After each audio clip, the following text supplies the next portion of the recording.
and Happy New Year from Scrapbooking Station. In this video we're doing the title page for a scrapbook, any square format, so 6x6, 8x8, 12x12. It's a versatile design, so whether you're starting your scrapbook for this year or you're making gifts to go for Christmas next year. I'm going to put the camera over my shoulder and we'll get started.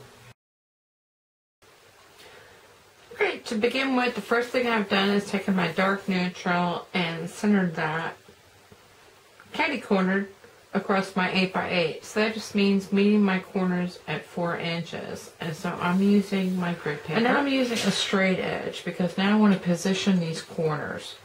So I want to position them 1 inch from each side. So I'm going to put some glue. And now I'm going to take this piece.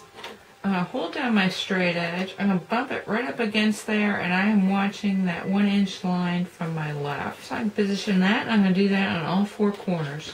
You always want to check your page at this point, and so I want to make sure I go 1/4 inch to 1/4 inch end to end. So I'm going to do that around all 4 edges. Okay, now I'm taking my little 1/4 inch metallic strips. I'm going to put a thin line of glue, and I'm going to come around the edge.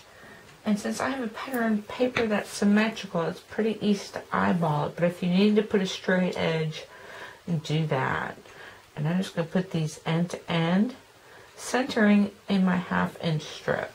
And I'm not worried about that because I'm going to put some photo corners as an embellishment. And keep going around the outsides. Okay, for the last basic element, I'm going to go ahead and center this pattern piece of paper. So just a little glue corner to corner. And now I'm ready to go ahead and position my numbers. And I am just going to go ahead and glue those on there because I don't want too much profile. Okay, I finished this title page, and I actually had some grandiose ideas about adding ribbons and brads and all that, but once I took my corner punch out, because I needed these 4 outside corners, I plopped these other guys in there, and it's enough. For a title page, it's enough. And the other thing I wanted to share is that when you're doing your shadows, make sure you're going all in the same direction. So, whether it be up, in this case my shadow is off left and top. In the 6x6, the elements are all pretty much the same, scaled down a little bit, and the other difference is instead of a 1 inch border, you're going to leave 3/4 inches. So everything gets applied exactly the same way. Other than the photo corners. This is the photo corner punch that I used, and so for this larger 8x8, I was able to use both the large and small corner.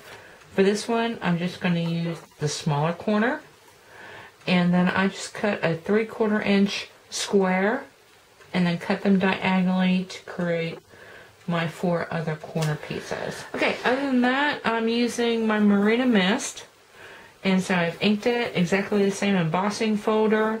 My metallic this time is gold, and then my neutrals are the very vanilla and the soft suede. So, pretty much exactly the same thing. For my other 6x6, I decided to throw in some pattern papers, and these are all from Beau Chateau. And so I've got my Marina Mist again.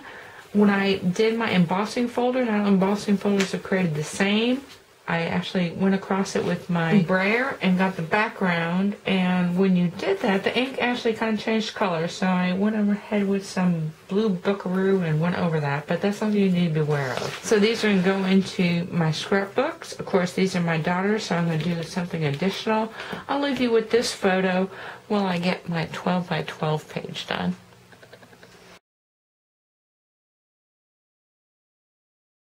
Since this 12x12 album comes with a window, I went ahead and put the year in the window. And you don't need die cut numbers. In this case, I just dark stamped the shadow with a chocolate chip, and then heat embossed with the white embossing powder of the year. But you could use silver or gold. This way, your title page, it can be left for a photograph. In this case, this is the year I started at my new house here in Georgia. And so I've got a photograph of the house. The elements are pretty much the same. I've added some titles. The strips are a little bit wider, so this is an inch strip coming in 1/2 inch from each side, and then a 1/4 inch of pattern paper. Now, for the embossing folder, I chose petals aplenty. And when I cut these triangles out, I actually did not mean to put them heel to toe. So what I should have done is cut them this way and then make the diagonal strip the other way. And this way I could have 4 corners like this, because when you've got sides of unequal length, you do have to pay attention to the direction of your corners.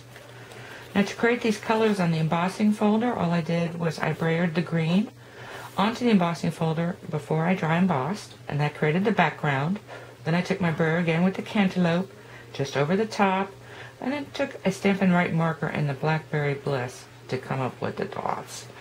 Put a little edging around everything, added some lace, and I'm ready to go. As it happens, I have a few extra 8x8 and 6x6 albums that will be available on Etsy, and they will come with the materials to create the title page, and you can specify any color you want. So if you want to take a look at that, visit my Etsy shop.